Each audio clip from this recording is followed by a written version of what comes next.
Bonjour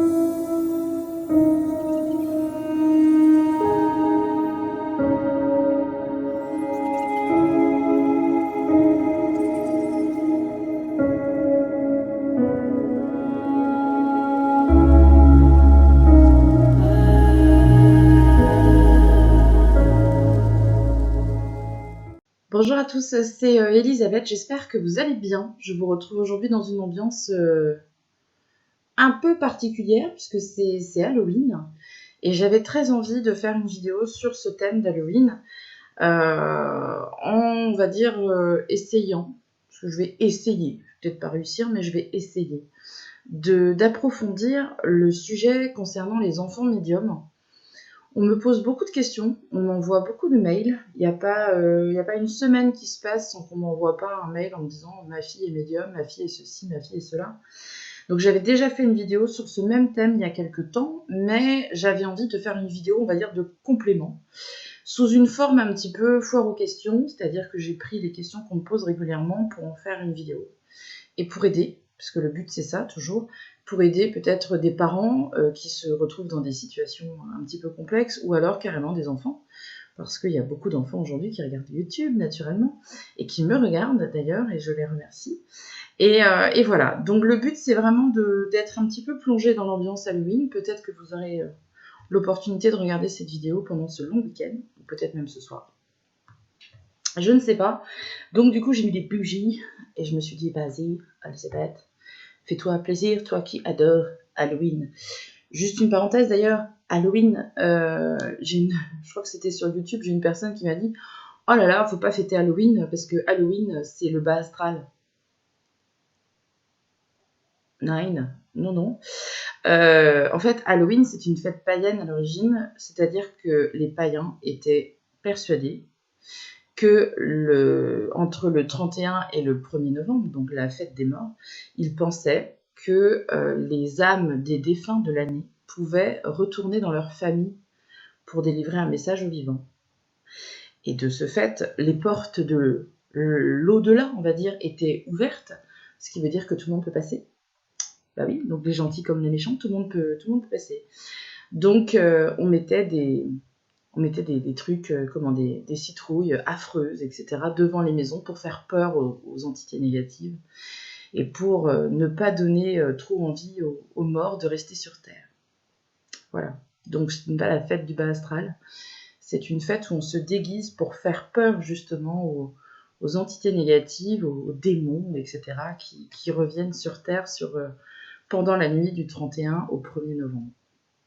Donc vous pouvez fêter Halloween. Moi, pendant des années, j'ai fêté Halloween. Je trouvais ça trop bien.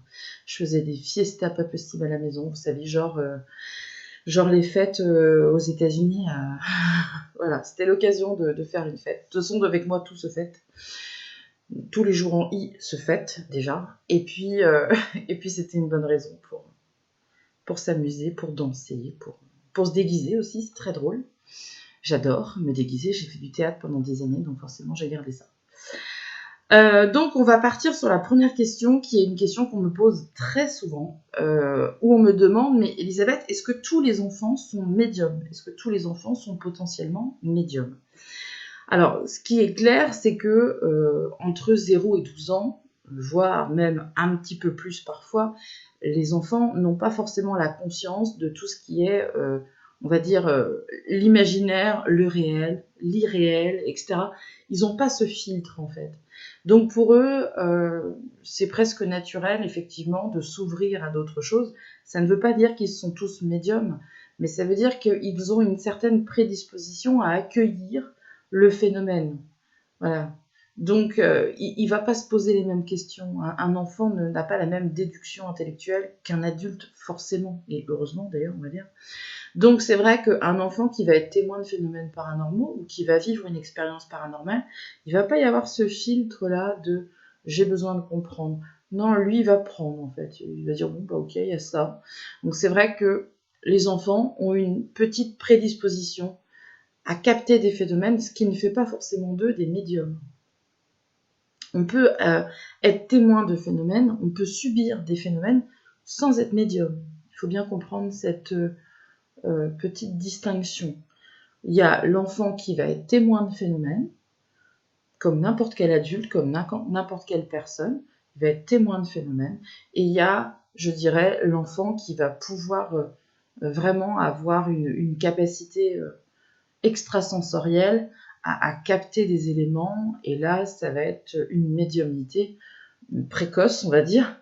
Et après, à l'adolescence, soit ça reste, soit ça s'en va. Il y a toujours un petit cap, justement, quand on grandit, quand il y a le développement de l'enfant, arrivé à un moment donné où la déduction intellectuelle commence à prendre un petit peu le pas sur la naïveté de l'enfant. Et là, effectivement, soit il reste médium, soit il redevient monsieur tout le monde ou madame tout le monde, et ce qui est plutôt bien, je dirais. Parce que contrairement à ce qu'on pourrait croire, la médiumnité, c'est pas vraiment un don du ciel, surtout dans les premiers temps où on s'en rend compte, on est plus souvent victime de notre médiumnité, c'est plus un fardeau qu'un don du ciel. Donc, potentiellement, on va dire que les enfants ont une prédisposition à capter des éléments d'origine paranormale, mais ce qui ne fait pas forcément d'eux des médiums. Deuxième question qui revient aussi très souvent, que j'ai notée.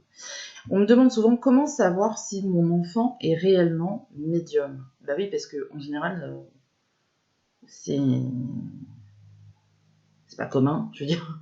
J'imagine que l'enfant qui dit je vois ci, je vois ça, je sens ci, je sens ça, à un moment donné, est-ce que c'est vraiment une médiumnité? Est-ce que c'est vraiment un témoignage de faits d'origine paranormale, ou est-ce que c'est du fantasme? Donc moi, la première chose que je prends en compte, c'est l'entourage. L'entourage familial. C'est-à-dire que, vous savez comment je suis maintenant, si vous me suivez un petit peu, je vais avoir tendance à essayer de trouver d'abord une explication logique et rationnelle avant de me pencher sur quelque chose de paranormal ou d'extrasensoriel, de parapsychique, etc. Donc, dans un premier temps, quand on vient me voir en me disant, voilà, mon enfant, il dit que il voit des ombres dans la maison, il dort mal, etc. Je vais d'abord me concentrer sur l'environnement familial. Qu'est-ce qui se passe? Est-ce qu'il y a eu quelque chose dans la famille? Est-ce qu'il y a eu un divorce, une séparation, des problèmes relationnels entre les membres de la famille? Quelle est la place de l'enfant, en fait, dans cette famille? Est-ce qu'il est bien? Est-ce qu'il est épanoui? Est-ce qu'il est heureux? Est-ce qu'il y a des tensions? Est-ce qu'il y a des choses qui peuvent le contrarier? Est-ce qu'il y a eu des faits marquants? Est-ce qu'il y a eu un deuil? Est-ce qu'il y a eu un déménagement? Est-ce qu'il y a eu un changement d'école? Voilà.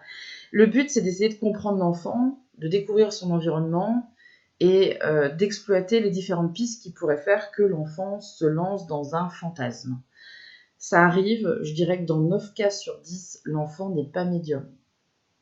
L'enfant peut être témoin de phénomènes, ça n'y a pas de souci, mais les 3 quarts du temps, 9 fois sur 10 à peu près, l'enfant n'est pas médium. Donc il faut comprendre qu'est-ce qui fait que l'enfant est arrivé à cette déduction-là.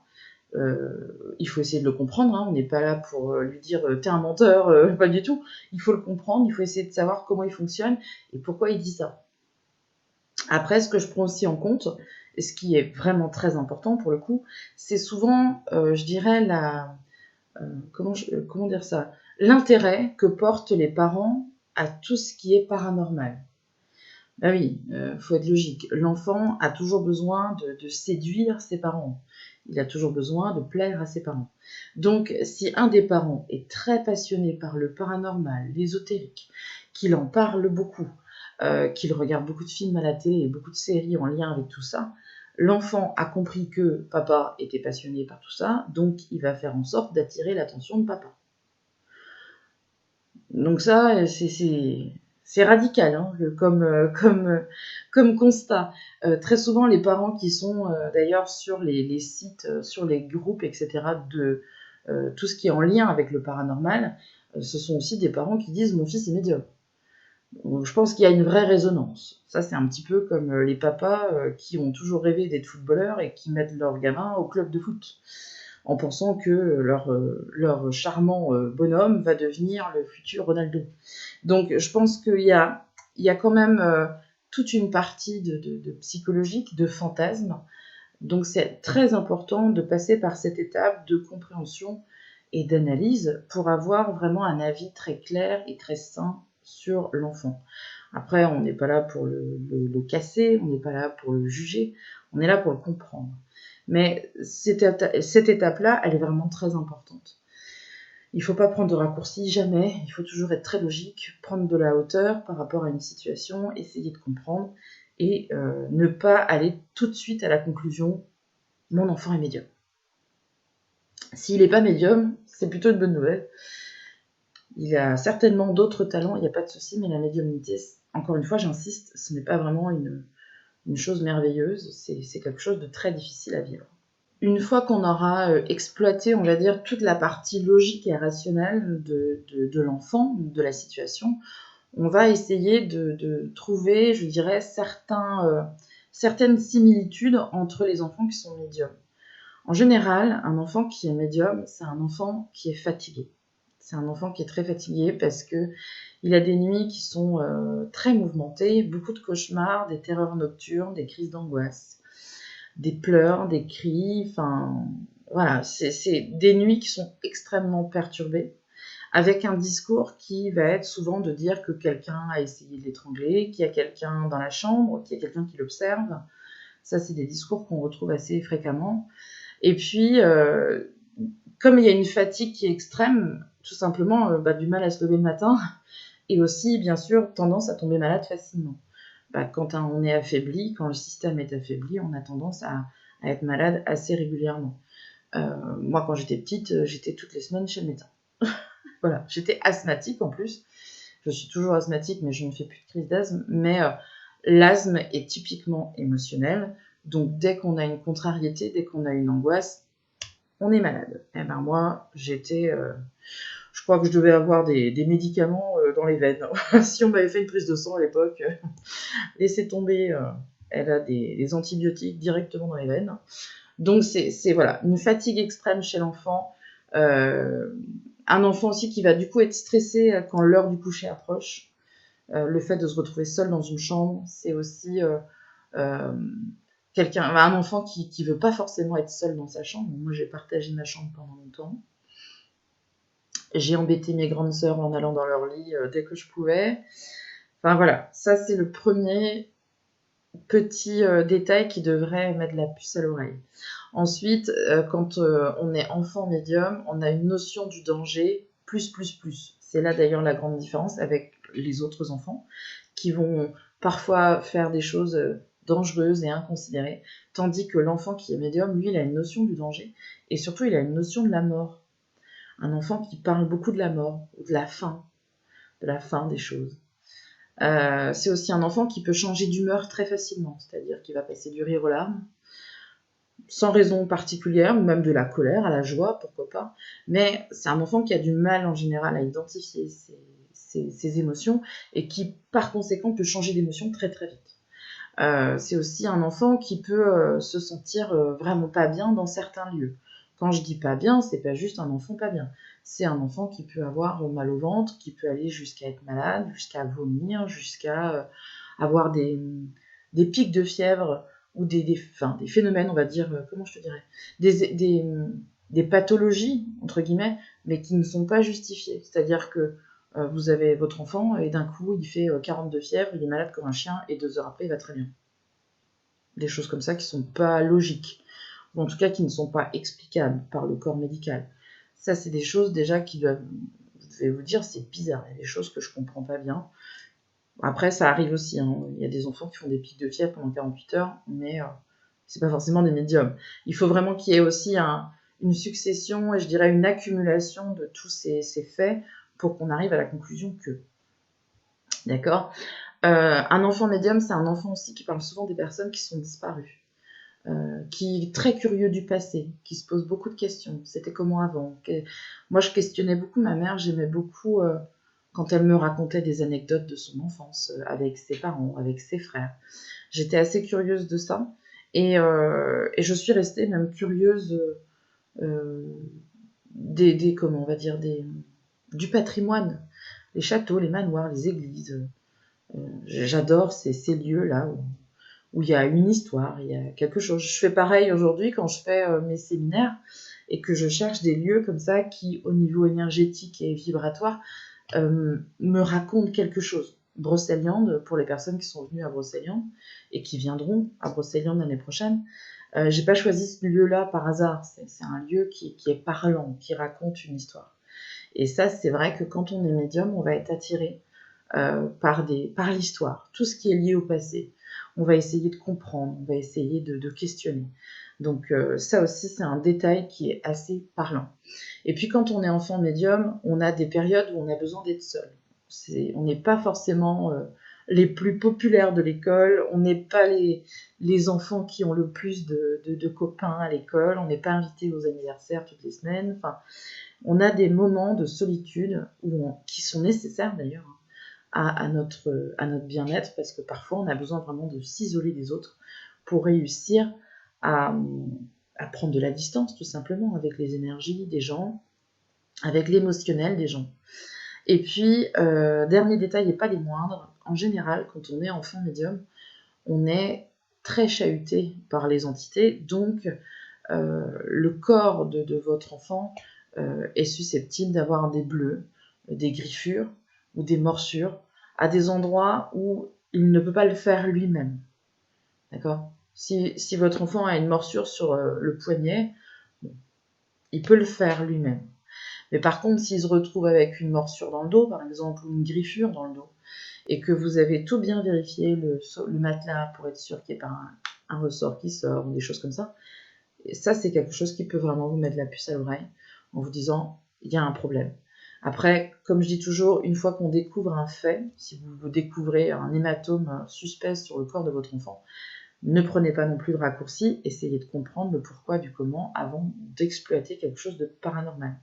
Restez toujours dans cette logique de je démystifie, c'est-à-dire j'essaie de comprendre ce qui se passe, j'essaie d'avoir une explication logique et rationnelle, je prends de la hauteur, je fais preuve de discernement. Et si j'ai exploité toutes les éventualités logiques et rationnelles et que je n'ai rien trouvé, effectivement, je suis obligée de me diriger vers quelque chose de plus paranormal. Mais ne prenez jamais de raccourcis. C'est super important. En question 3, on me demande souvent quels sont, d'après toi, Elisabeth, les fausses alertes, les faux signes qui pourraient justement trahir mon enfant, qui se dit être médium et qui en fait ne serait pas médium. Dans un premier temps, il faut faire un petit examen de conscience, comme je dis toujours. Donc, comprendre l'entourage de l'enfant, est-ce qu'il est à sa place dans sa fratrie ? Est-ce qu'il y a des problèmes familiaux ? Est-ce qu'il travaille bien à l'école ? Un enfant qui est médium, en général, va être très perturbé. Donc, c'est pas un enfant qui est super doué à l'école. Problème de concentration, plus. Souvent malade, donc souvent absent. Donc voilà, moi, je trouve qu'il y a des petits signes quand même qui sont assez parlants. Et je pense que le mieux, c'est quand même que les parents se questionnent en se disant « Attends, on va se poser 2 minutes. Est-ce que tu crois pas qu'il aurait des raisons valables d'essayer d'attirer notre attention, et est-ce que tu crois pas que... » D'accord ? Encore une fois, j'insiste, mais 9 fois sur 10, l'enfant n'est pas médium. Il peut être témoin de phénomènes, et si lui est témoin de phénomènes, en général, c'est pas le seul. C'est-à-dire que dans une maison, quand il y a effectivement des phénomènes paranormaux, en général, les enfants vont être témoins, mais les parents aussi. Il y a quand même un certain nombre de choses qui peuvent se passer dans une maison quand il y a des entités. Quand un enfant n'est pas confortable, on va dire à l'école, ça peut arriver, si votre enfant est scolarisé dans une école et que il se dit pas bien à l'école, vous pouvez très bien en parler à la maîtresse. S'il y a vraiment quelque chose, il y aura plusieurs enfants, il n'y en aura pas qu'un. Donc là encore, il faut essayer de comprendre. Ne prenez pas de raccourcis. J'insiste, mais c'est vrai que c'est important. Et puis après, moi, il y a beaucoup de gens qui sont arrivés avec leur enfant me voir en me disant, voilà, je présente ma fille, elle est médium. Et puis, au final, quand on se penche un peu sur le cas, l'enfant n'est pas médium. Et très souvent, le plus déçu, c'est pas forcément l'enfant. Le plus déçu, souvent, c'est le parent qui l'accompagne et qui s'est imaginé que ça y est, son enfant allait devenir... la prochaine médium super connue, etc. Donc, il faut vraiment essayer de comprendre l'enfant, de se mettre à sa place et de poser les bonnes questions. Et puis, si jamais vous avez vraiment un doute, je vous encourage à envoyer votre enfant voir un pédopsychiatre, parce que lui sera vraiment à même de comprendre exactement les défaillances de l'enfant. Moi, je ne suis pas médecin, je n'ai pas fait médecine, je ne suis pas diplômée de psychologie, de rien du tout, mais je pense que ça peut vraiment aider un enfant dans son développement. Alors après, je sais ce qu'on me répond en général. On me dit non, mais faut pas aller voir des psys, Elisabeth. Ils vont dire que mon fils est cinglé, etc. Pas du tout. Hein, non, faut pas non plus prendre de raccourcis. On a évolué, hein, vous savez. On dresse plus de bûchers, tout ça dans les places publiques. On a arrêté. Ça crée trop de problèmes. Et puis maintenant, avec la loi Eco, on peut plus faire de feu, donc c'est interdit. Mais moi, je pense qu'on devrait tous au moins une fois dans notre vie aller voir un psy.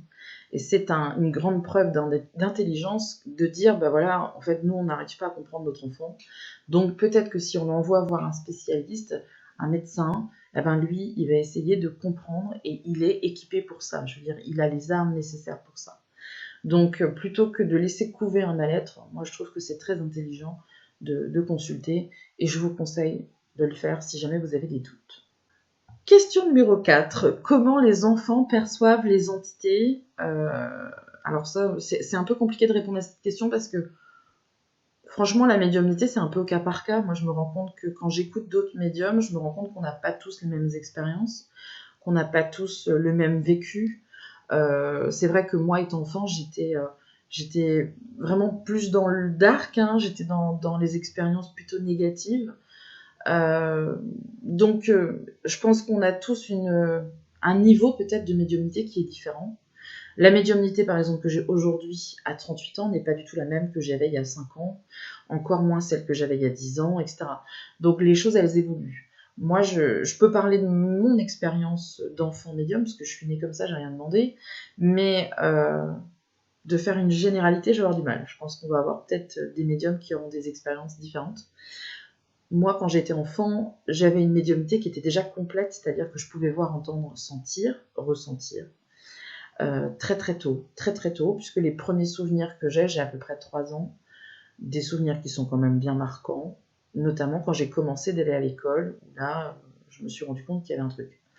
Mais à cette époque, j'ai déjà des contacts, je dirais, visuels, surtout visuels au début, parce que je leur parle pas. Pour moi, il y a des fois, j'ai du mal à distinguer qui est vivant, qui est mort. Alors aujourd'hui, ça fait rire mes enfants quand je dis ça, mais ça m'arrive. On a vu une dame hier, on était en balade, et on a vu une dame sur le bord de la route, qui était vraiment pas bien, elle avait pas l'air bien. C'était dans un bourg, hein, mais elle était un peu terrifiante. Elle faisait un peu peur. Et j'ai dit à mes enfants pour rire, pour plaisanter, je leur ai dit, mais dis donc, vous la voyez, elle est morte ou elle est vivante? Ça les fait rire, en fait, quand je dis ça. J'ai un humour particulier, je sais. Mais à cette époque-là, j'avais du mal à distinguer qui est vivant, qui est mort. Donc, j'ai compris après, avec le temps, bien sûr, qu'il y avait des trucs qui manquaient. C'est-à-dire que quand vous voyez une entité, moi, quand j'étais enfant, il y avait des fois, il n'y avait pas les pieds, par exemple. C'est-à-dire qu'il y avait une matérialisation complète de l'entité et il manquait les pieds. Souvent, c'était ça. Après, je me suis rendu compte qu'ils étaient beaucoup plus pâles dans l'apparence. L'apparence est beaucoup plus pâle, le teint est beaucoup plus pâle. Et il y a des personnes il y a des entités qui vont vous apparaître complètement entières.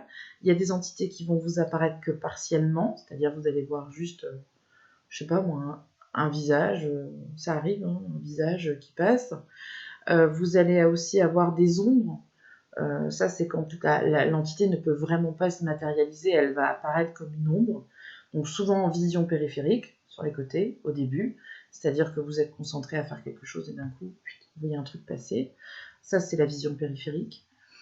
Il y a souvent des personnes qui disent « je vois des ombres blanches ». C'est rarement blanc, en fait. C'est toujours sombre. Après, il y a différents sons. Il y a du gris clair, jusqu'au noir très foncé. Mais à ce moment-là, moi, c'est souvent des entités qui sont quasiment matérialisées en entier. Et d'où la méfiance que j'ai. Parce que je sais pas, en fait, est-ce que c'est vrai, est-ce que c'est pas vrai, est-ce que c'est réel, est-ce que tout le monde la voit, est-ce que... C'est ça le truc. Donc on a tendance à se renfermer. Par exemple, moi, ma première année d'école, bon, je sais qu'aujourd'hui, il y a eu une évolution de ce côté-là, mais ma première année d'école, j'ai 3 ans, on est en 1984, et je ne vais pas dire un seul mot de toute mon année scolaire. Mon instinct ne va pas entendre le son de ma voix. À l'époque, personne s'inquiète. Alors aujourd'hui, on est en 2019, un gamin loupe un dessin, il a le droit à 5 ans de psychanalyse. Mais en 1984, un enfant ne parle pas, c'est normal. C'est normal, je vois pas où est le problème. Donc j'ai été considérée comme étant une enfant très timide, très introvertie. Et en fait, j'étais toujours dans l'observation. Tout ce qui se passait autour de moi était observation. Parce que je ne comprenais pas pourquoi les autres ne réagissaient pas. L'école dans laquelle j'ai été scolarisée à l'époque était une petite école privée. Et cette école avait servi d'hôpital de guerre. Donc c'était pas de bol. C'était encore les sœurs. Hein. Moi, je me souviens d'avoir été à l'école et c'était sœur Marguerite qui était là. Et quand je suis rentrée dans cette école, je voyais des cadavres. Je voyais des cadavres sur le sol, je voyais des gens enveloppés dans des linges. Je sentais, parce que j'avais ma clairsentience qui était là aussi, donc je sentais en fait les corps, la putréfaction, la puanteur des corps, je le sentais.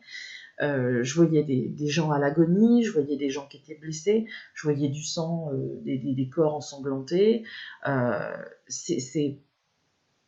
On comprend, enfin j'imagine, hein, je sais pas, on comprend que c'est quand même extrêmement traumatisant. C'est traumatisant de vivre ça. Donc c'est pour ça que quand je vois des gens me dire « Oh super, c'est génial, ma fille elle est médium, elle fait des contacts médiumniques, elle le vit super bien, c'est génial », ça colle pas. Ça colle pas parce que quand on a une perception des choses, vous allez prendre votre voiture et puis ben là, vous êtes médium, vous allez voir, il y a eu un accident à 1 kilomètre et même si c'était il y a 5 ans, hein, c'est pas grave, l'empreinte énergétique elle peut être encore là. Donc vous êtes en voiture et puis d'un coup vous allez voir une dame qui se fait écraser dans une voiture. Voilà. Ou vous allez voir un corps déchiqueté parce qu'il s'est fait renverser par une voiture. Donc, vous voyez les scènes. Quand on est médium, on voit les scènes. On nous le montre. Donc, c'est pas épanouissant. Enfin, je pense pas. Je pense que c'est plus perturbant. Et que là encore, il faut avoir une sacrée force de caractère pour pas devenir complètement cinglé. Je suis en train d'écrire un bouquin depuis longtemps sur mon enfance, mes expériences paranormales dans l'enfance. Je pense d'ailleurs que je vais consacrer une partie de mon année 2020 à l'écriture de ce bouquin pour le faire sortir, parce qu'à un moment donné, il faut qu'il sorte. Il faut que je le termine surtout. Donc je pense que je vais me concentrer là-dessus en 2020, une partie de mon année. Et je pense que dedans, je décrirai vraiment qu'est-ce qui se passe, quoi. Comment on vit les choses. J'ai déjà publié des petits morceaux comme ça sur les groupes Facebook, et notamment sur le groupe coaching aussi, où je leur ai publié une expérience que j'ai eue il y a quelques semaines. Mais il faut bien comprendre que c'est pas... c'est terrifiant, quoi, je veux dire. Vous vous couchez le soir, moi je me souviens que quand j'allais me coucher, c'était déjà, j'étais pas bien, parce que je savais que le soir, le moment du coucher, c'était toujours quelque chose de très stressant pour moi, parce que je ne savais pas qu'est-ce qui allait se passer. Est-ce que ça allait être pas trop grave ou très très grave? On choisit le dosage. Donc je retardais l'heure du coucher. J'étais une enfant qui me couchait tard. Je regardais la télé, même si on me disait non, tu regardes pas la télé, tu vas te coucher. Je disais ouais, t'as raison. Hop, je vais regarder la télé. Le but, c'était d'être vraiment très, très, très fatiguée pour tomber de sommeil. Comme ça, au moins, je dormais une partie de ma nuit et ça, c'était fait. Mais si j'arrivais pas à m'endormir, c'était foutu parce que une fois que j'étais dans ma chambre et que j'étais dans le noir, bon, j'étais rarement dans le noir parce que j'avais souvent une lampe avec moi, ou je dormais avec ma lampe de chevet, ou enfin, j'essayais de garder une source lumineuse. Mais quand je me couchais, au bout de 2 minutes, je voyais des ombres qui se baladaient dans ma chambre. Puis au début, il y en avait une, puis après, il y en avait 5, puis après, il y en avait 10.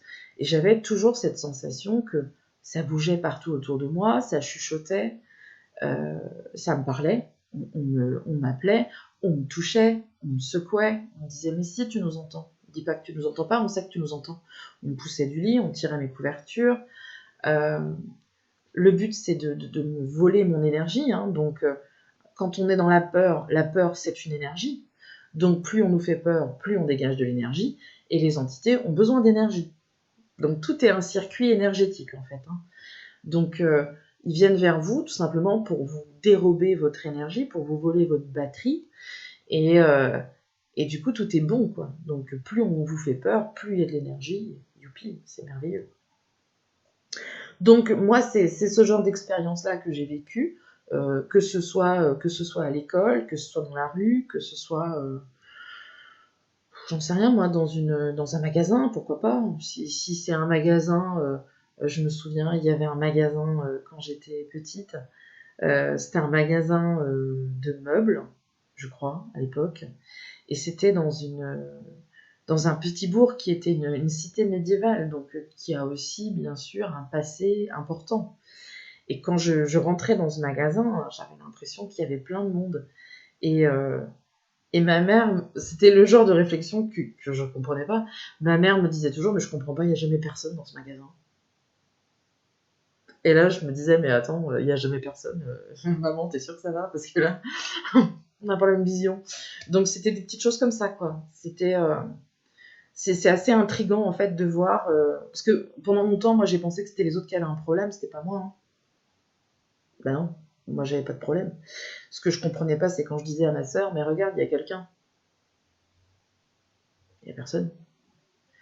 Et là, je me disais, mais c'est elle qui a un problème. Je me souviens qu'on avait donc la maison de ma mère qui était sur la côte, et on allait souvent au week-end là-bas ou pendant les vacances, et je voyais souvent un monsieur qui descendait le chemin.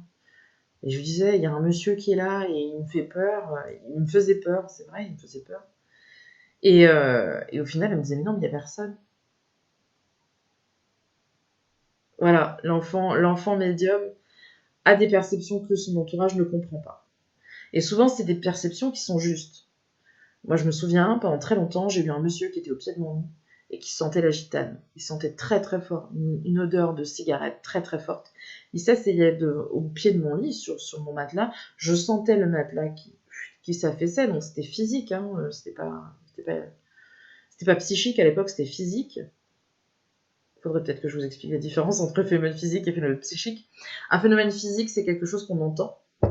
C'est un toc dans les murs, c'est une porte qui claque, c'est un phénomène physique, donc ça veut dire que tout le monde peut le capter. Quand il y a une interaction avec tout ce qui est physique, donc quelqu'un qui s'assoit sur un lit, si on sent le lit qui s'affaisse, c'est un phénomène physique. C'est-à-dire que n'importe qui, médium ou pas médium, n'importe qui peut entendre ça. Et si c'est un phénomène psychique, ça veut dire que c'est dans la tête, et à ce moment-là, seule la personne qui est concernée, seule la personne qui est médium va capter ce phénomène-là.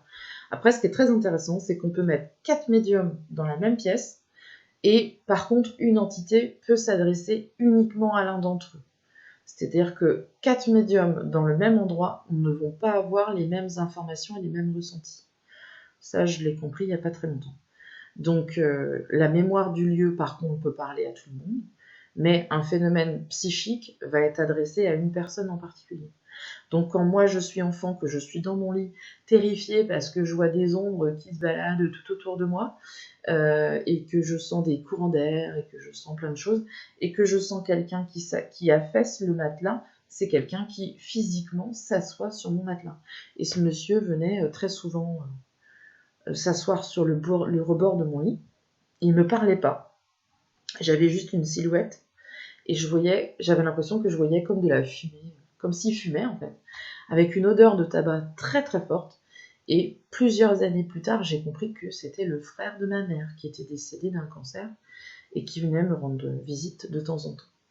Ce qui était terrifiant, parce que quand vous avez 8 ans, 9 ans, que vous voyez ça, vous êtes absolument terrifié, et c'est bien normal. Donc voilà, pour répondre un peu à la question, je dirais que c'est un peu au cas par cas. Aujourd'hui encore, c'est au cas par cas. Il y a des fois, quand je fais des contacts médiumniques, je vais avoir vraiment une entité qui va se matérialiser presque comme un vivant, mais beaucoup plus pâle. Il y a beaucoup plus de transparence, peut-être, ouais, de transparence dans l'apparition. Et puis après, je peux avoir une apparition partielle, juste un buste, juste un visage, une silhouette, pourquoi pas, une ombre. Il y a vraiment différentes manières pour l'entité de se matérialiser. Et c'est souvent aussi par rapport au taux d'énergie qu'elle a. Une entité qui n'a pas beaucoup d'énergie ne pourra pas se matérialiser. Une entité qui a vraiment déjà beaucoup d'énergie pourra, elle, se matérialiser complètement. C'est ça les grandes différences. Alors, 5e question. Peut-on, en tant que parent, percevoir la présence d'entités autour de l'enfant ? Oui. Il y a quelques détails, c'est ce que je disais tout à l'heure, il y a quelques détails qui ne trompent pas quand il y a des entités à la maison. Ce conseil-là, pour le coup, il est valable pour tout le monde parce que il y a beaucoup de personnes qui me contactent en me disant « Elisabeth, il faut faire un dégagement de lieu chez moi parce que j'ai des entités ». Et au final, après analyse, il n'y en a pas. Donc, là encore, il ne faut pas prendre de raccourcis, il faut prendre le temps vraiment d'analyser clairement la situation pour comprendre ce qui se passe. Essayer de démystifier. Étape 1, on démystifie. Étape 2, on s'oriente vers une cause d'origine non naturelle, donc surnaturelle.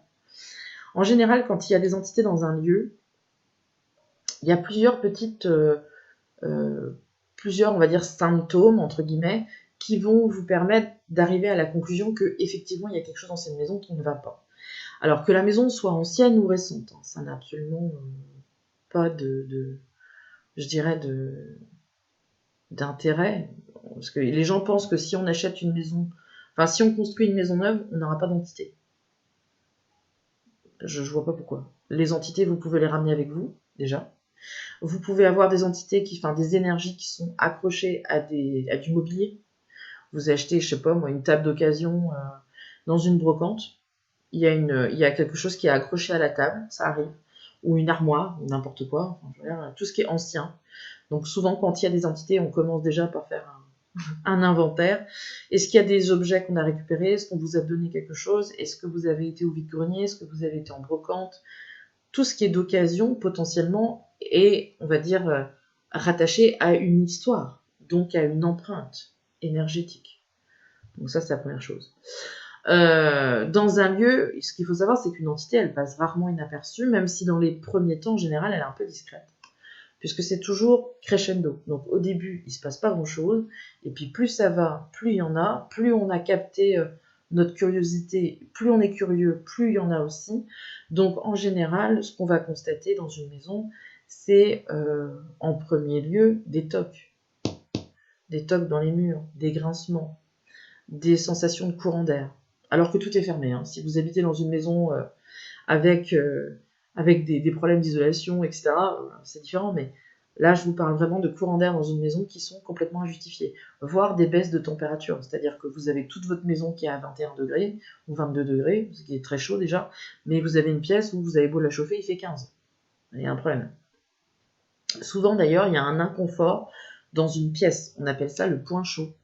Donc quand il y a une pièce où on n'aime pas spécialement y aller, il y a des problèmes dans cette pièce, on n'aime pas y dormir, il y a une odeur persistante qu'on ne comprend pas, il y a de la moisissure qui n'arrête pas de revenir sur les murs, il y a une ambiance qui est lourde, voilà, c'est souvent le point chaud. Ce qu'on peut constater aussi, c'est des ombres, en vision périphérique, toujours au début, des ombres dans la chambre, des ombres sur les murs qui se baladent, on ne comprend pas pourquoi. La sensation d'être observé. C'est-à-dire il y a des gens qui me disent ça, je me sens jamais seule chez moi. J'ai l'impression qu'il y a quelque chose qui me regarde. J'ai l'impression qu'il y a quelque chose, il y a quelqu'un. Vos sens ne vous trompent pas, normalement. Donc, quand on est bien équilibré dans la vie et qu'on commence à avoir un sentiment comme ça, c'est qu'il y a un problème. Il y a aussi, bien sûr, les cauchemars. Parce que quand il y a des entités, elles vont principalement aller vous dérober votre énergie quand vous êtes dans des phases de sommeil. C'est pour ça que quand on se réveille à 4h du matin et qu'on ne sait pas pourquoi et qu'on ne se sent pas très bien, c'est peut-être un signe qu'il y a quelque chose qui ne va pas. Donc il y a des odeurs suspectes, ça c'est vrai, il y a souvent des odeurs terreuses ou des odeurs désagréables, mais on ne sait pas d'où ça vient. Des traces d'humidité inexpliquées, ça je le dis, une ambiance un peu lourde et électrique, il y a aussi souvent des pannes électriques, les ampoules qui cassent, les problèmes de tension, tout ce qui est micro-ondes aussi, c'est très sensible. Voilà, tout ce qui est petit appareil électroménager qui a tendance à se dérégler facilement et tomber en panne. Et puis, on a aussi, alors ça c'est un détail qui est extrêmement parlant, c'est quand il y a des animaux de compagnie dans la maison, le chien qui devient très agressif, c'est-à-dire qu'il dort tranquillement sur le tapis et d'un coup il se lève, il grogne et il va pas bien. Donc ça c'est quelque chose. Le chien va être sensible aux énergies. Alors moi j'ai un chien chez moi qui rentre le soir, il dort sur son tapis, il dit rien, il bouge pas. Par contre s'il y a une entité qui passe trop près, là il va réagir. Et si l'entité passe à 1 mètre, il va rien dire. Mais si elle passe à 10 centimètres, là, là il va se lever d'un coup et il va flipper, quoi. Si vous avez des chats dans une maison, quand il y a des entités, le chat ne peut pas rentrer. Donc si vous avez un chat dans la maison, ça veut dire que s'il reste dans la maison, qu'il n'est pas agressif, qu'il ne cherche pas à se barrer, ça veut dire que ça va. Quand il y a des entités, il y a des chats qui ne tolèrent vraiment pas ça. Moi, j'ai eu un chat pendant 2 ans qui était adorable, qui adorait rentrer dans mon bureau le soir en fin de journée. Il était super zen, il était super calme, et je pense que les énergies collaient avec les siennes, donc il n'y avait pas de souci. Par contre, ce chat est parti. J'habite sur une route très passante, donc je ne garde pas mes chats très longtemps en général. Et là, on a un chat depuis 1 an qui, lui, ne supporte pas les énergies de la maison. C'est-à-dire que si je le fais rentrer, il va se faxer, comme je dis, c'est-à-dire que il marche très très près du sol, j'ai l'impression qu'il glisse sur le sol, il est complètement affolé, il ne sait pas où il va, il a les yeux tout noirs, et il est en panique, ça va pas du tout. Alors, ce qui est rigolo, c'est qu'il s'entend super bien avec le chien, donc quand le chien il rentre, il fait un peu la gueule, il aimerait bien rentrer, et quand on le fait rentrer, il devient fou, il sait plus où il va, il sait plus... il a fuite, mais j'ai l'impression qu'il a perdu son orientation, en fait. Donc je pense que les énergies de la maison ne lui conviennent vraiment pas. Et quand il y a des entités dans un lieu, en général, le chat qui adorait rentrer dans la maison demande maintenant à se barrer, il se planque sur les hauts des armoires, etc.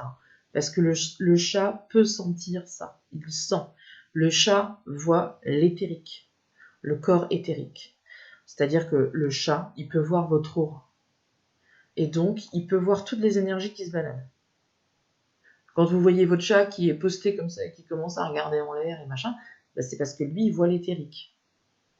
Et puis après, il y a aussi les oiseaux. Les oiseaux ont une très grande sensibilité énergétique. Et quand vous avez une volière dans la maison, par exemple, ça arrive, vous avez une cage avec des oiseaux, en général, quand il y a des entités ou quand il y a des mouvements, en fait, des variations trop importantes au niveau énergétique, les oiseaux se laissent mourir. Donc quand vous arrivez chez quelqu'un et qu'elle vous dit « Ouais, je comprends pas, j'ai toujours eu des oiseaux, ça allait très bien. » Et puis là, je comprends pas, ils tombent tous malades et ils meurent. Ouais, c'est certainement qu'il y a un problème d'entité. Après, comme je dis toujours, il ne faut pas crier au loup non plus. Hein. Il faut prendre le temps d'analyser clairement ce qui se passe dans la maison. Si un jour, en 4 ans, vous avez entendu un toc dans un mur, ça ne veut pas dire qu'il y a une entité. Il faut vraiment qu'il y ait une accumulation de faits pour qu'on arrive à la conclusion 2. Et même si vous avez un doute, avant de partir dans un dégagement de lieu, prenez quand même le temps de faire une analyse énergétique au pendule, avec un radiesthésiste ou avec un médium ou avec un géobiologue, pourquoi pas, pour essayer de comprendre qu'est-ce qui se passe dans la maison. Parce que là encore, les gens peuvent avoir des surprises, et même s'il y a une succession de faits, on n'arrivera pas forcément à la conclusion qu'il y a des entités dans la maison. Question 6, qu'on me pose aussi souvent, on me demande si des entités peuvent être agressives avec des enfants. Oui, absolument, oui. C'est pour ça que je parlais tout à l'heure de bleus, d'hématomes, de griffures, de morsures, etc. Ce qu'il faut comprendre, c'est qu'encore une fois, l'entité va avoir besoin d'énergie. Si elle fait peur à l'enfant, l'enfant va dégager une énergie de peur, mais une énergie quand même, et ça va alimenter cette entité. Donc, la peur, c'est aussi se vampiriser finalement une énergie et réussir à récupérer de l'énergie. Donc oui, effectivement, quand on a affaire à des entités qui sont négatives, ça peut être du bas astral, mais ça peut être aussi beaucoup de choses. Hein. Attention, dans le bas astral c'est une grande maison, mais dedans il y a plein d'étages différents, il y a plein de mondes différents. Il ne faut pas tout confondre, mais une entité qui a besoin d'énergie peut utiliser la peur pour réussir à récupérer de l'énergie. D'accord ? Donc oui, une entité peut être très agressive avec un enfant. Ça peut aller jusqu'à l'étouffement, l'étranglement, la tentative d'incorporation, pourquoi pas. Il peut y avoir différentes choses. Encore une fois, moi j'étais vraiment dans ce dark-là, dans ce côté très sombre, où j'avais beaucoup d'entités autour de moi, qui étaient souvent très négatives. Après, avec le temps, quand j'ai fait des recherches, j'ai aussi compris que j'ai grandi dans une maison qui était pas très loin d'une gare, qui a subi il y a un train qui a déraillé à cet endroit-là quelques années avant, des dizaines d'années avant même, et qui avait créé un déraillement de train. Vous imaginez bien que c'est compliqué, mais il y avait eu beaucoup de victimes. Donc je pense que le fait que j'habitais dans une maison qui était située là et que à côté il s'était passé ça, l'école c'était un hôpital de guerre, j'habitais dans une commune, c'était une cité médiévale, enfin je pense que j'ai cumulé les miles, donc forcément j'étais très entourée d'entités négatives avec des étranglements, souvent on essayait de m'étrangler. J'ai jamais eu par contre d'agression sexuelle, puisque une entité peut aussi aller jusque-là, hein, des entités très négatives. Ça m'arrive très régulièrement d'avoir des personnes qui me disent, ben voilà, moi j'ai une entité à la maison, au début ça se passait plutôt bien.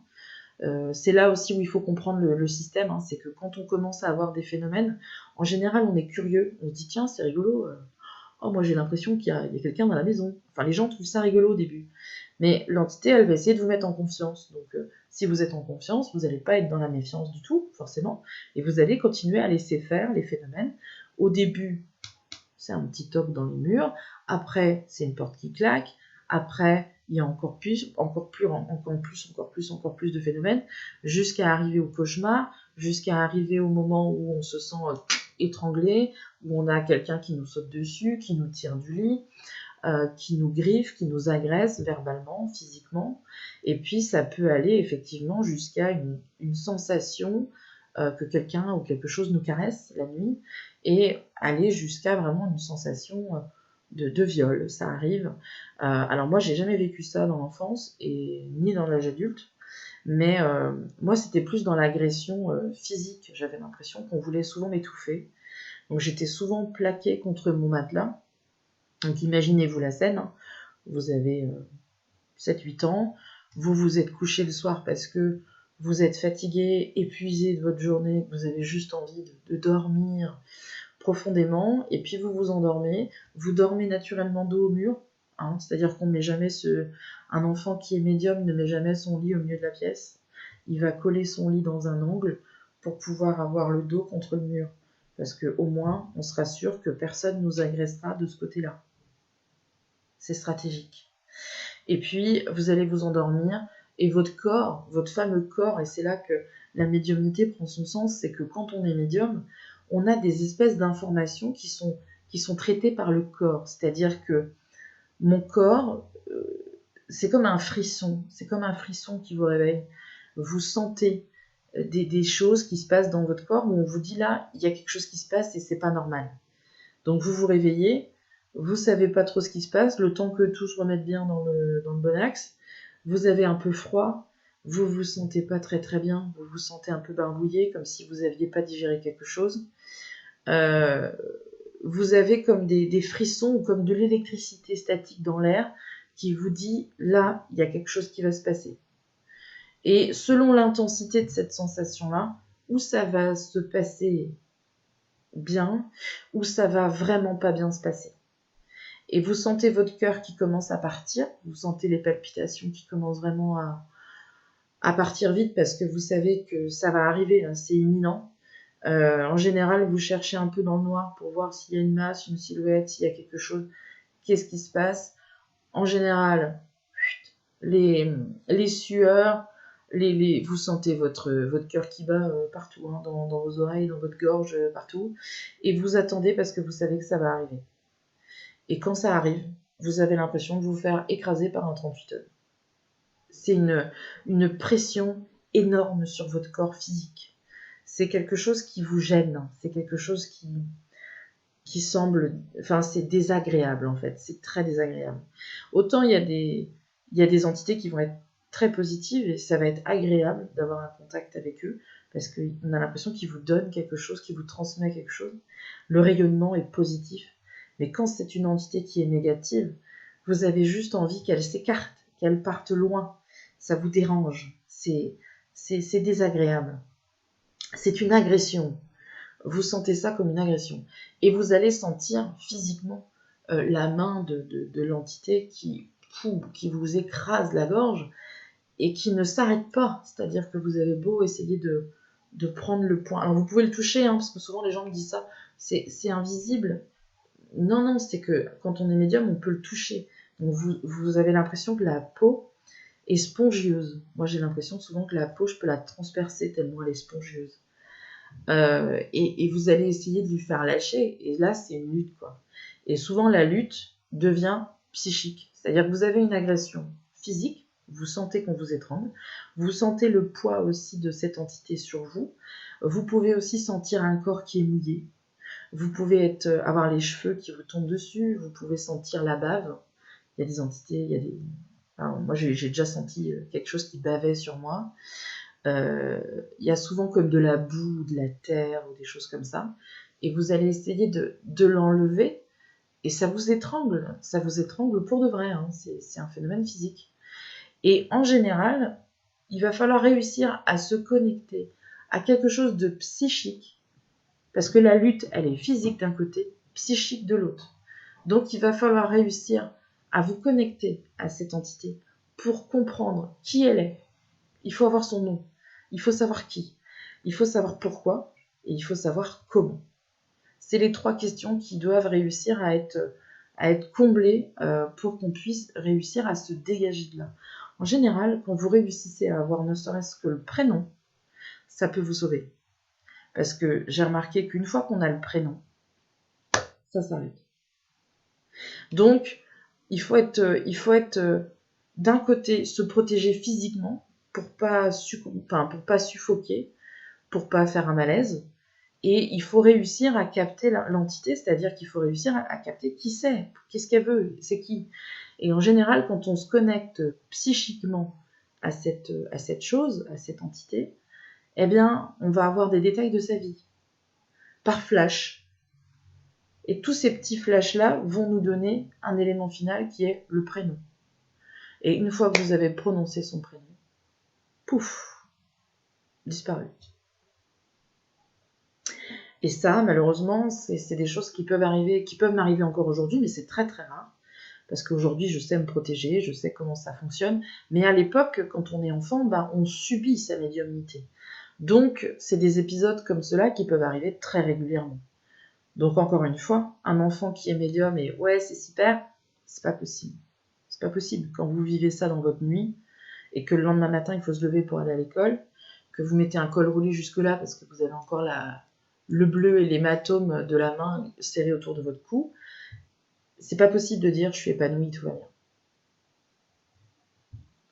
Question 7, question qui est, je dirais, légitime après le récit que je viens de vous faire, c'est comment protéger son enfant lorsqu'il est réellement médium. Donc moi, je vous dirais que dans un premier temps, admettons, vous avez essayé de comprendre comment fonctionne votre enfant, vous avez des preuves qui sont véridiques que votre enfant est bel et bien médium. Alors comment réussir à le protéger? Alors déjà, dans un premier temps, gardez votre discernement et gardez les pieds sur terre. Ne vous envolez pas, parce que vous verrez que dans le domaine ésotérique, paranormal, c'est très simple, c'est très facile de s'envoler et de partir dans tout et dans n'importe quoi. Ne posez jamais de questions à votre enfant. Moi, j'ai des parents, et je vous assure que c'est véridique, j'ai des parents qui m'ont déjà dit « Mon fils est médium, quand on fait des repas de famille, on lui donne l'album familial et il fait un contact médiumnique avec toute la famille. » Donc ça, non, c'est banni, on fait pas ça en fait. Non.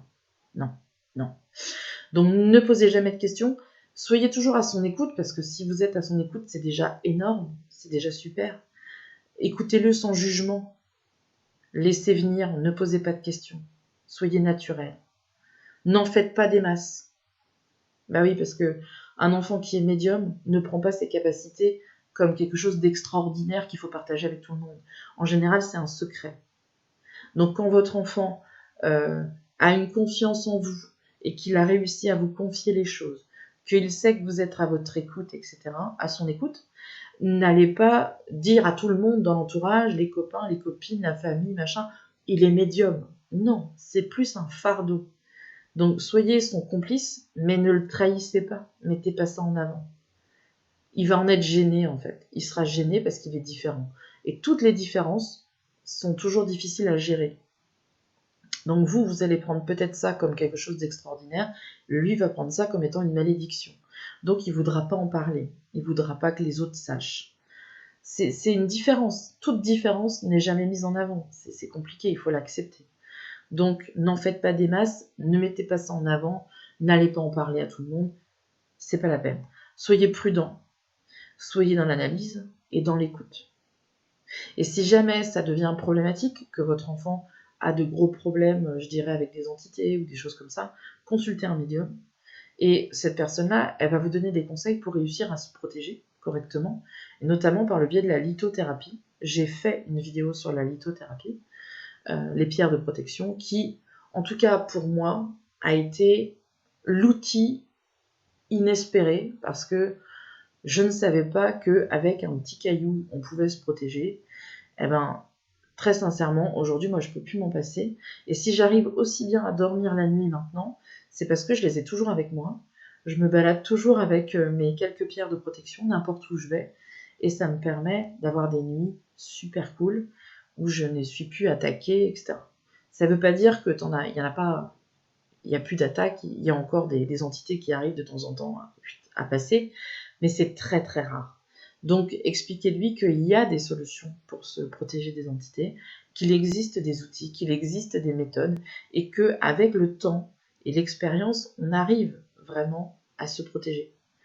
Ce qui m'aurait moi réconforté à une époque, parce que quand on subit ce genre de choses à répétition, on se dit mais on n'arrivera plus jamais à s'en sortir. Un jour on va mourir.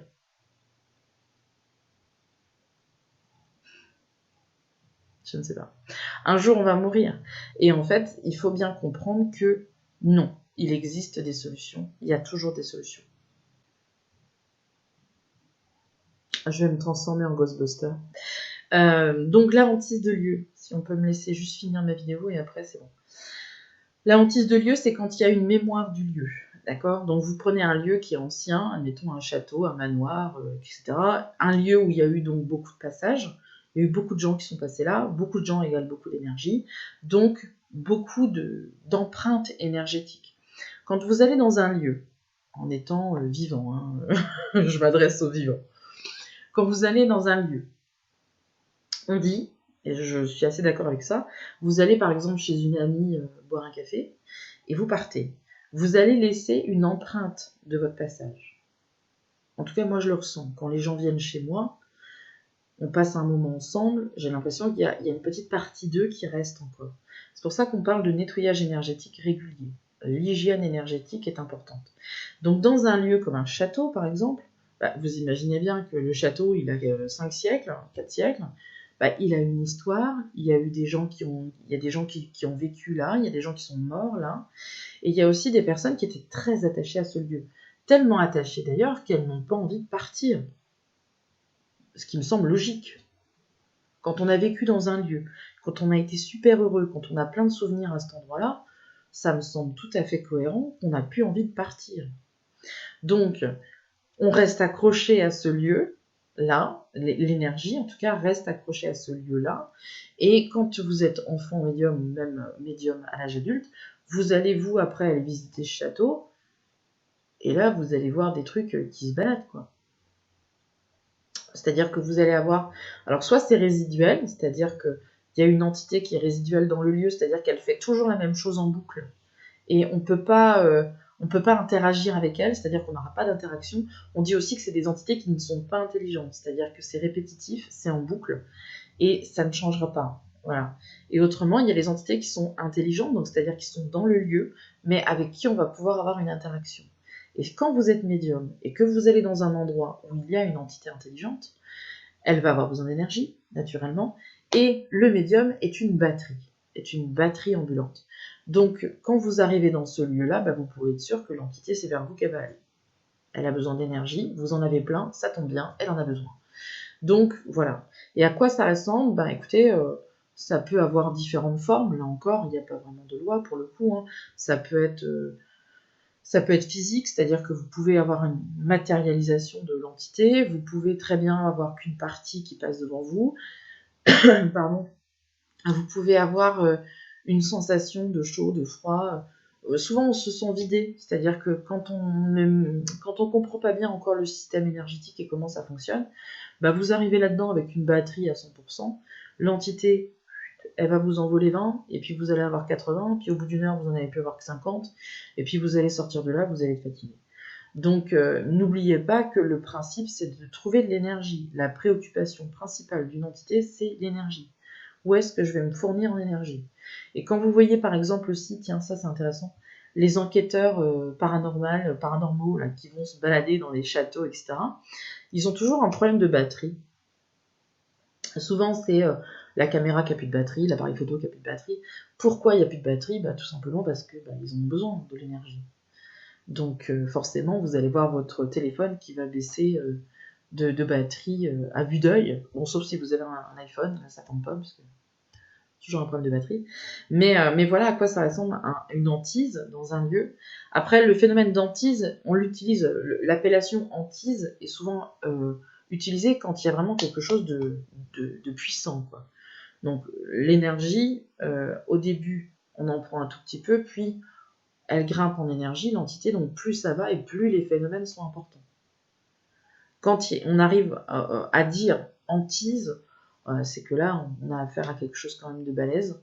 Et très souvent, les gens ne rentrent plus dans leur maison. C'est-à-dire que le dégagement de lieu, on peut faire un dégagement de lieu parce qu'il y a des entités qui traînent, oui, effectivement, mais il y a aussi le phénomène d'hantise où là, les personnes ne peuvent plus rentrer dans la maison. Ça m'est arrivé d'avoir des personnes qui vivaient à l'hôtel depuis 3 semaines et qui me disaient « Elisabeth, trouve une solution parce qu'on aimerait bien rentrer chez nous quand même ».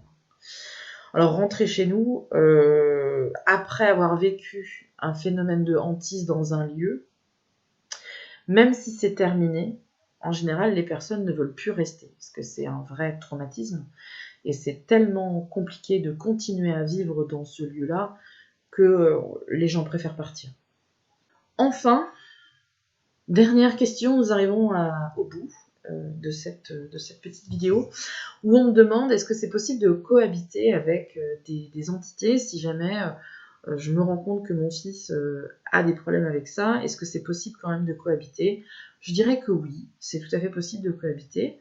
Moi, je le dis souvent, hein, j'ai pas mal de monde chez moi, mais enfin, ça va, ça se passe bien. Tant que c'est pas agressif, tant que c'est pas nocif, moi, ça me dérange pas. Après, il faut aussi comprendre que vous avez des entités qui vont se promener, entre guillemets, entre l'au-delà et puis le monde terrestre.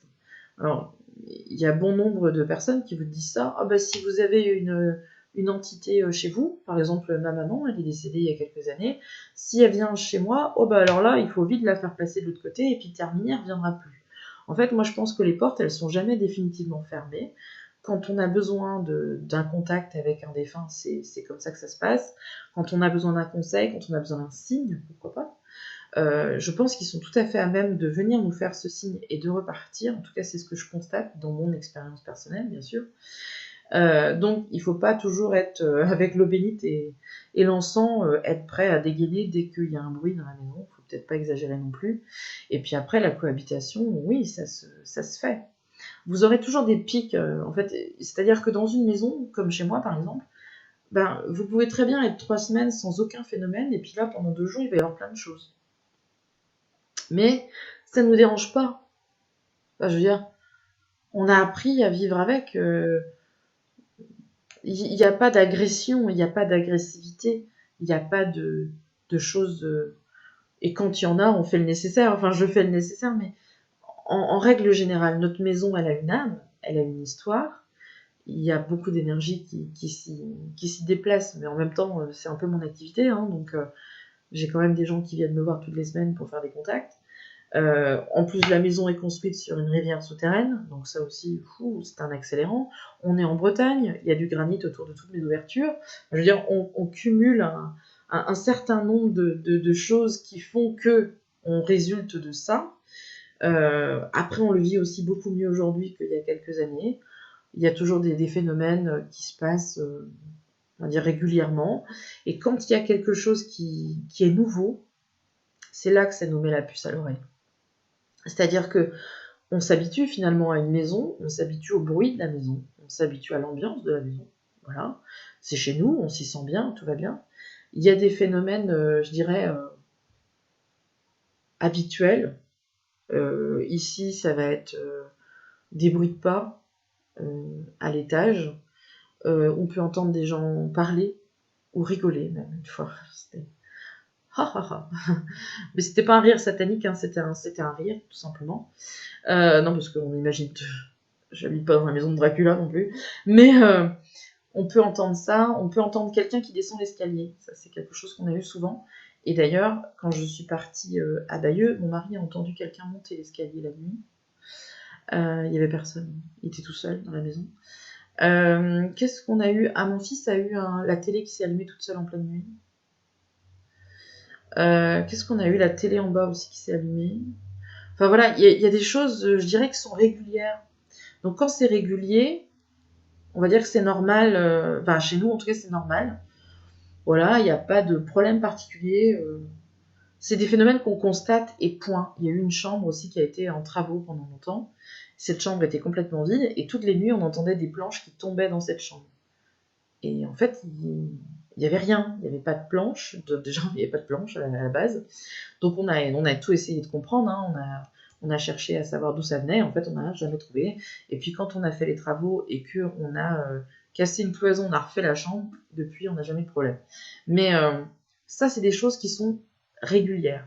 Par contre, quand il y a un phénomène qui n'est pas habituel, qui commence à se produire, moi, je me dis toujours, oulala, s'il y a eu ça, ça veut dire qu'il y a un nouveau.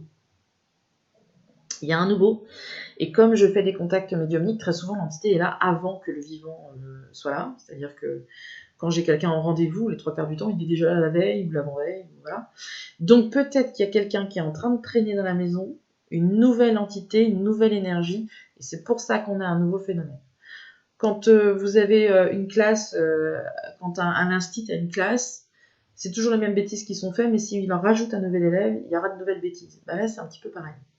Donc, quand il y a un nouveau phénomène, ou quand mon mari me dit tiens, j'ai vécu ça, ou tiens, j'ai vu ça, c'est pas normal, j'ai jamais vu ça, ou mes enfants, ou moi-même, je vais faire une purification de lieu, et je vais faire une petite inspection pour voir qui est le nouveau qui vient d'arriver, qu'est-ce qu'il veut, qu'est-ce qu'il fait, et comment je peux aider, ou comment je peux le faire partir, ou comment, voilà.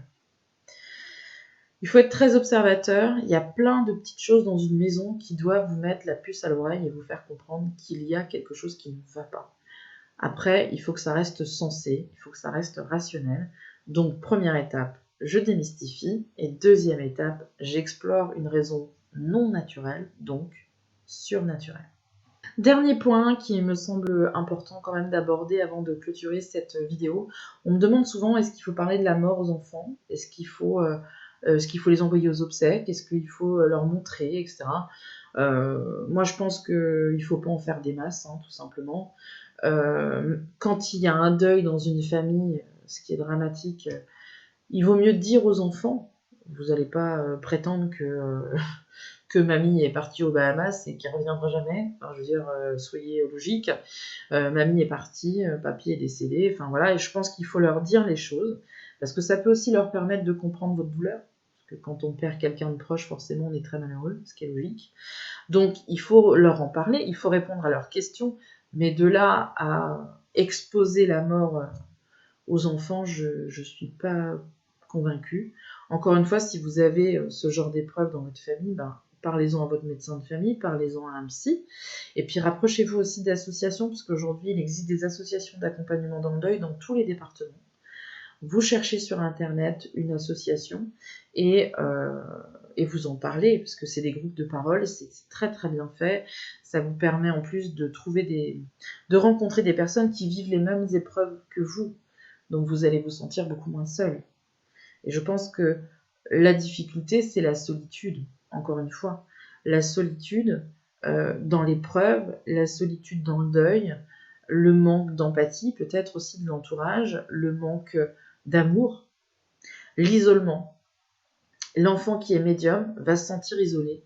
La famille qui vit des phénomènes va se sentir isolée. On a peur de parler de phénomènes paranormaux, on a peur de parler de médiumnité parce qu'on a peur d'être jugé et qu'on a peur d'être rejeté. Et c'est très malheureux parce qu'aujourd'hui, moi je le vois à travers mes consultations, il y a énormément de gens qui ont vécu des phénomènes, mais qui n'en parleront jamais. C'est terrible.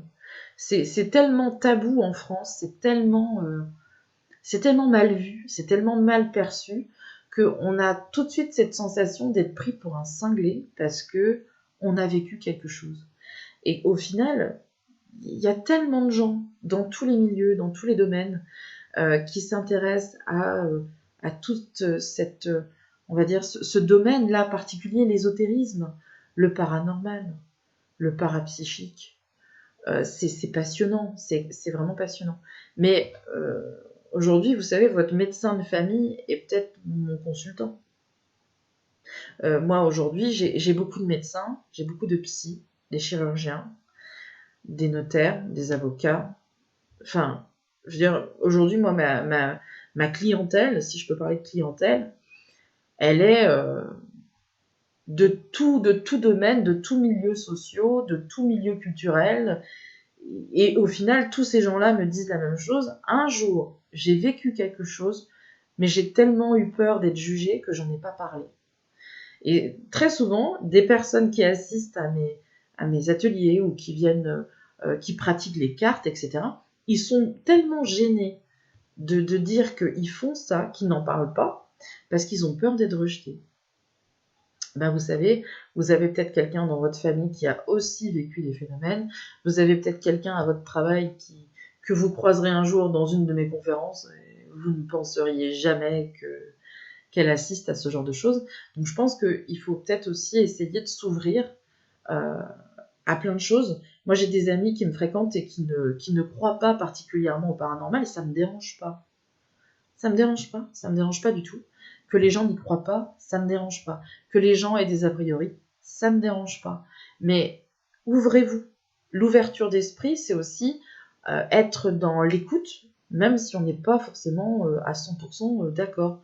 Je l'expliquais ce week-end quand j'étais au Mans pour mon atelier, et je disais ça à une personne, je dis, moi je regarde des conférences parfois en ligne sur la vie après la mort, les expériences de vie imminente, d'autres médiums même, je ne suis pas forcément d'accord avec ce qu'ils disent, mais je suis dans l'écoute, c'est-à-dire que j'écoute ce qu'ils disent, j'ai une certaine distance, je garde mon esprit d'analyse et je me forge mon propre avis par rapport à mon propre vécu. Mais même si je ne suis pas d'accord, je reste dans l'accueil.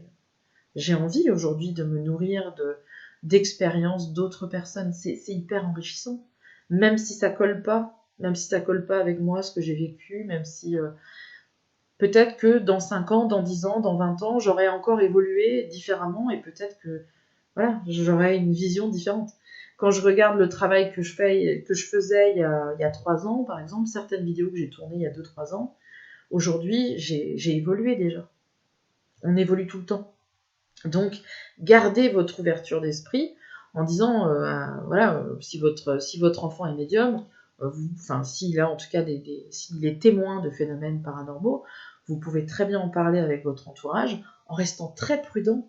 On ne va pas tirer de conclusions hâtives, en restant très prudent et en disant, voilà, même vous-même, j'ai la sensation que, je peux me tromper, mais j'ai la sensation que. Et ça aussi, c'est aussi s'ouvrir aux autres et se dire qu'à un moment donné, de toute façon, quoi qu'on fasse dans la vie, on sera toujours jugé. Mais peut-être qu'en parlant à quelqu'un, vous pouvez déclencher aussi une parole chez l'autre. Et c'est ça qui est important, de ne pas se sentir isolé. Et on est à l'ère d'Internet, on est à l'ère des réseaux sociaux, on n'a jamais autant échangé les uns avec les autres. Et pourtant, je constate qu'on ne s'est jamais senti aussi seul. Et c'est bien dommage. Donc restez dans la parole, restez dans l'écoute, restez dans le partage avec votre enfant. Expliquez-lui qu'il n'est pas fou. On n'est pas fou. On est différent, mais on n'est pas fou. Je vous remercie de m'avoir regardé. Je vous souhaite à tous une très belle soirée, un très bon week-end. Et je vous dis à très bientôt pour d'autres vidéos. Salut!